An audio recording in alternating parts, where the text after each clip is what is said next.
आज हम बात करते हैं सूचना अधिकार अधिनियम 2005 के बारे में। क्या है सूचना अधिकार अधिनियम 2005 और क्यों अधिकारी इससे डरते हैं? यानी जब कभी कोई आदमी सूचना अधिकार अधिनियम के तहत किसी अधिकारी से सूचना मांगता है तो अधिकारी के कदम और कलम दोनों लड़बड़ाने लगते हैं, यानी वो परेशान हो जाते हैं। उसके पीछे क्या रीजन है और क्या वजह हो सकती है? देखिए, सबसे पहले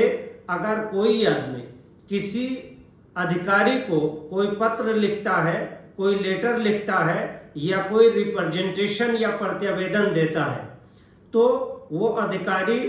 उस आवेदन और प्रत्यावेदन पे कितने दिनों के अंदर क्या कार्रवाई करेगा, कहीं पे प्रत्यावेदन डिसाइड करने और पेंडिंग रखने के बारे में कोई भी रूल और रेगुलेशन अधिकारियों के पास औपचारिक तौर पर नहीं है। इसीलिए जन सूचना अधिकार अधिनियम 2005 में लेकर के आया गया कि कोई भी व्यक्ति अपने द्वारा किसी अधिकारी को दी गई आवेदन पर क्या कार्रवाई की गई है और अधिकारी द्वारा आधिकारिक रूप से क्या आदेश पारित किए गए हैं, उसके संबंध में जानकारी लेने के लिए यानी सूचना लेने के लिए आप जन सूचना अधिकार अधिनियम के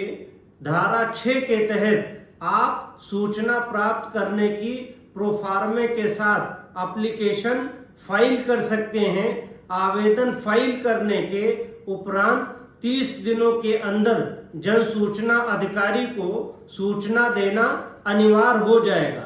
अब रही एक बात कि क्या सूचना अधिकारी जिसको आपने आवेदन प्रस्तुत किया है और उसके निकटतम कोई अधिकारी और है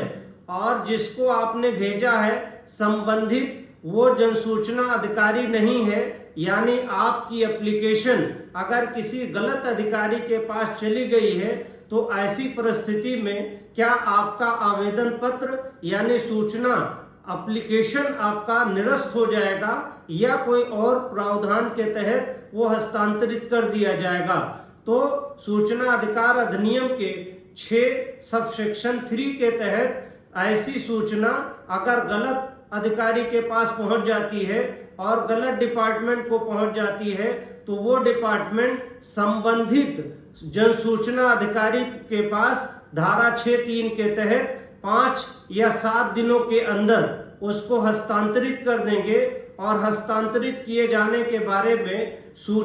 एक आवेदन पत्र यानी रिप्लाई आवेदक को भी देंगे कि आपकी सूचना एप्लीकेशन हमसे संबंधित नहीं थी, इसलिए आपकी मूल आवेदन और उसके साथ जो फीस है प्रिस्क्राइब फीस उसको संबंधित अधिकारी को ट्रांसफर या हस्तांतरित कर दी गई है। यानी अब अग्रिम पत्राचार आप संबंधित जन सूचना अधिकारी जिसको हस्तांतरित की गई है उससे कीजिए और जिसको हस्तांतरित की गई है वो हस्तांतरण यानी ट्रांसफर एप्लीकेशन पाने के वक्त से 30 दिनों के अंदर वो भी जन सूचना अधिकारी सूचना प्रोवाइड कराएंगे।